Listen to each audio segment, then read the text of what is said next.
You win some, you lose some. Los Angeles won one and then lost one last night. Let's start with the loss because it's the Los Angeles Lakers. And it's LeBron and Anthony Davis and Russell Westbrook. And Russ went 4-13. He went 4-13. He went 2-1-1 in the first half. Yeah.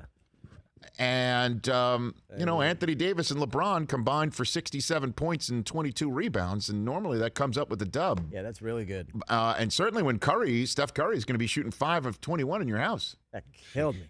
But Curry came up still with the triple-double, his first since 2016. And my Wolverine, Jordan Poole, who University of Houston fans know very well, one of the more famous buzzer beaters in the last decade of March Madness. Oh, yeah. He's the one who jarred that one a few years ago. And Jordan Poole with 20 points as Golden State minus Klay Thompson comes up with the dub. And the Dubs with the dub in the house where everybody's expecting the Lakers to win a championship. Jack's back. Jack Nicholson was back. Great to see Jack. It was so great to see Jack. Great to see Jack. We just need people to jack it up and make it in a rim for the Lakers, certainly from the perimeter, if that's the way LeBron wants to play and shoot. And I know the narrative today from L.A. here is just going to be, hey, pump the brakes, one game, let's give these guys time to mesh. Well, that should be the narrative. Well, I mean, there's 81 games to go. Of course, I mean, come of course. But let me tell you what, if you think you're going to get anything different than this the rest of the season, you're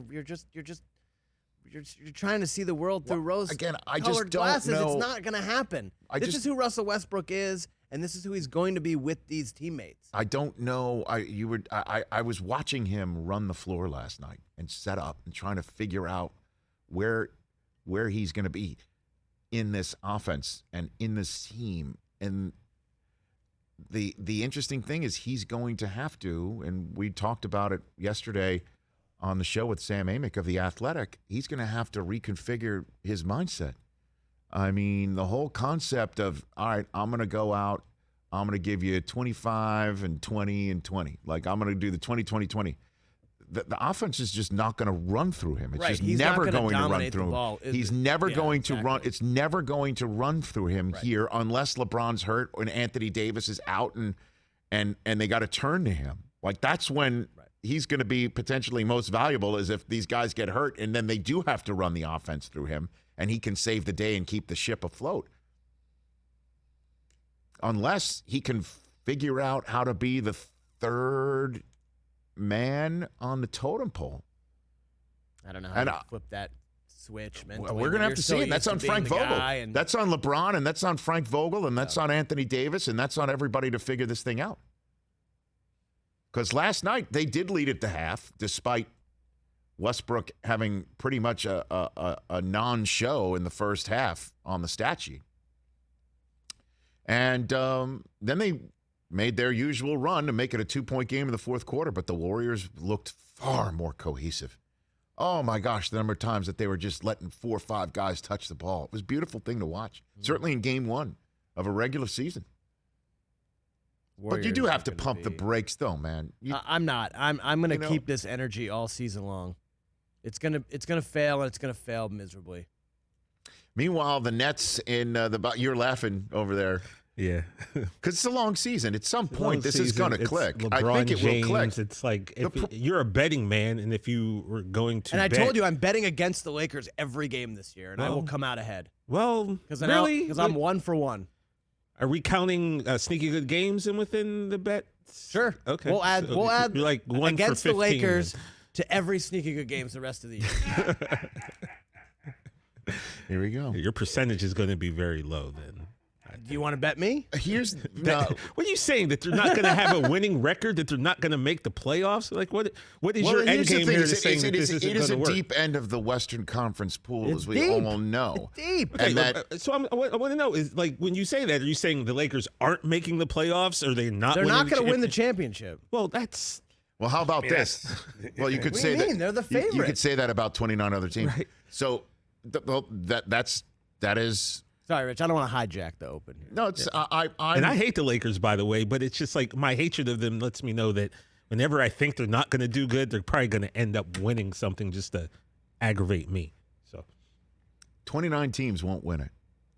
The Lakers looked pretty out of sync in night number one. Certainly since this is a team that we all know is prideful on the defensive end. That's what Vogel wants to preach. And these teams have been, they've been very stout on the defensive end with Vogel as the coach.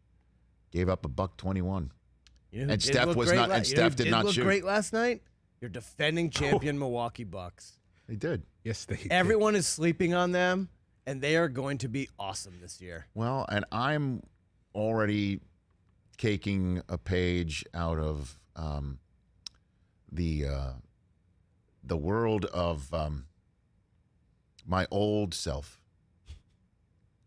And I'm going to say I need to see it to believe it one more time. From the Bucks? Mm-hmm. I need to see it to believe it one more time for an entire year.